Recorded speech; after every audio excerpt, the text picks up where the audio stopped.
Another day, another video.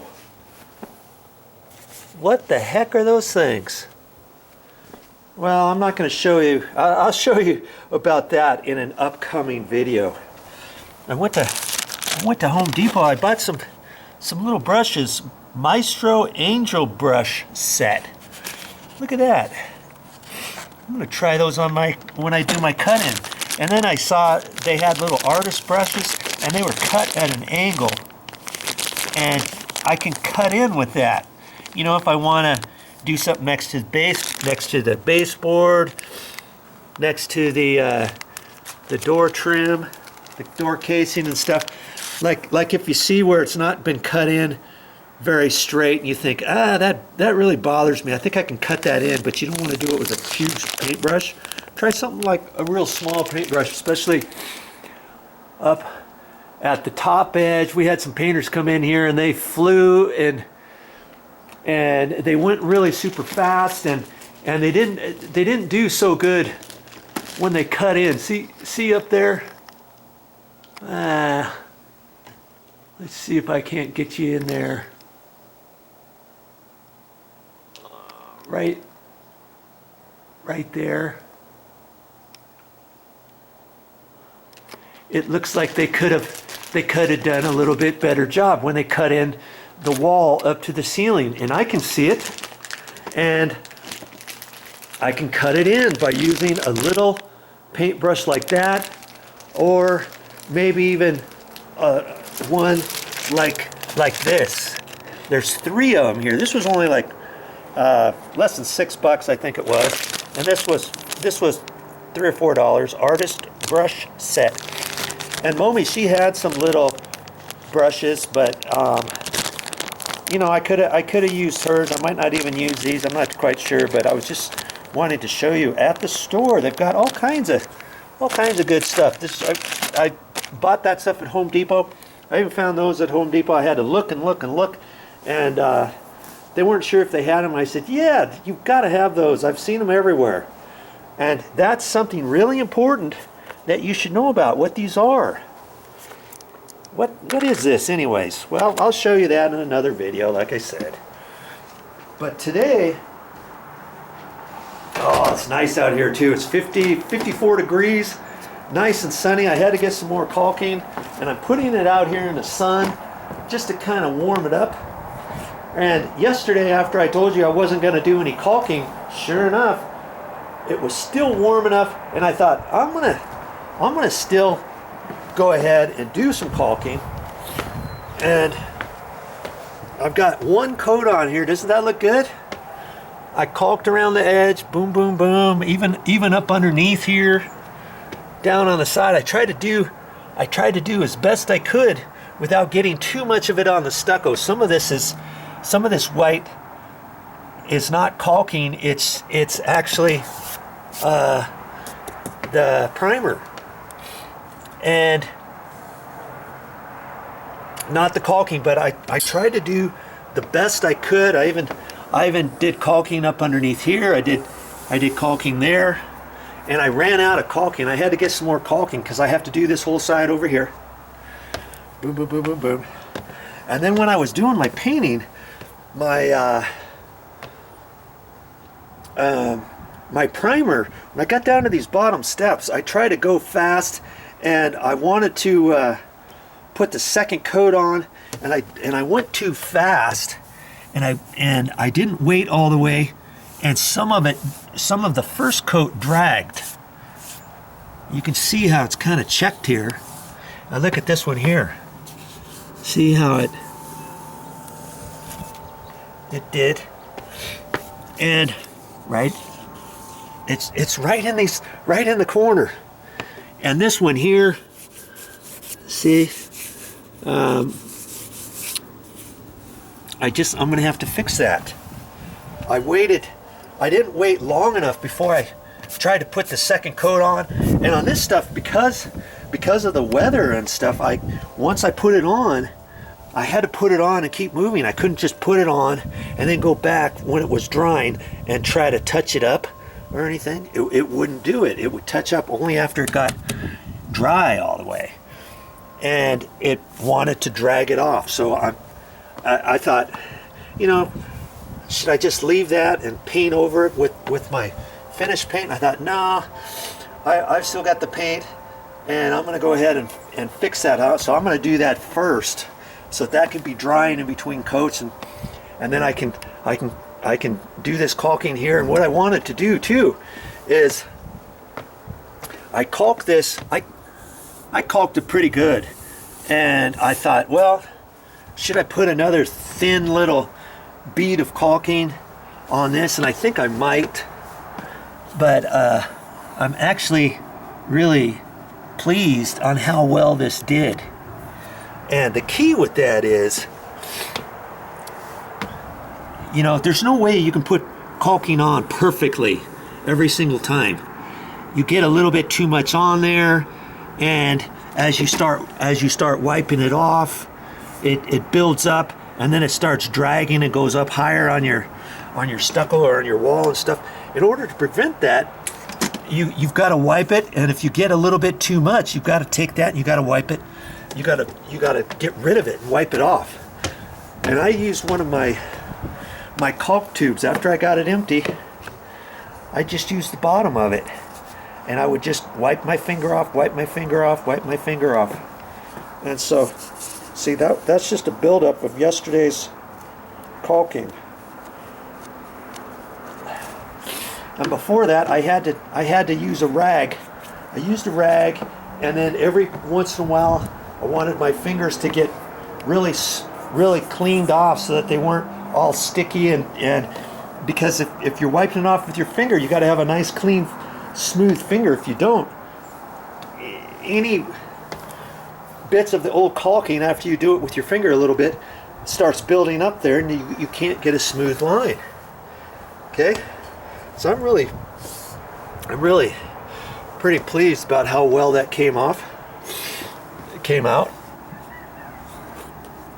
And I'm gonna check that out. I may put in a little bit here and there where I think it's just a hair low still. I might put a little bit in.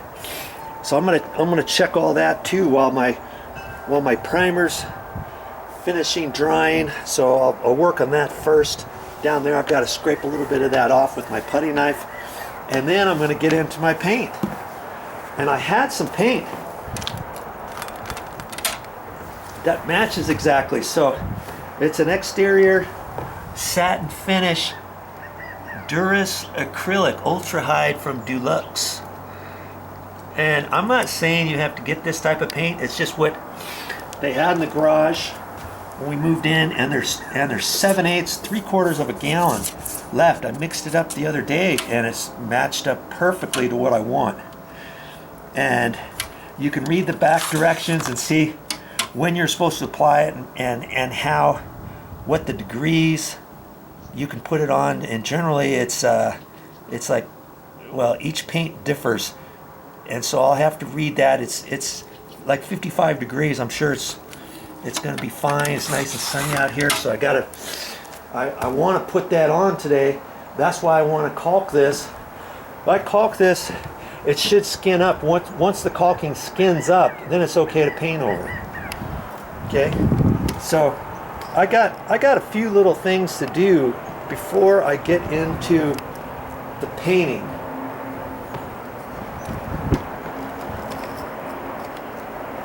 So I guess I'd better get to work.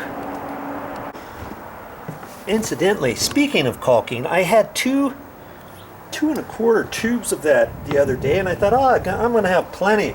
I started going, and I didn't have enough. So I'm glad I started the other day, because lots of the areas underneath the stairs were actually fairly deep, but it took me over 1 tube just to do the bottom edges up underneath here.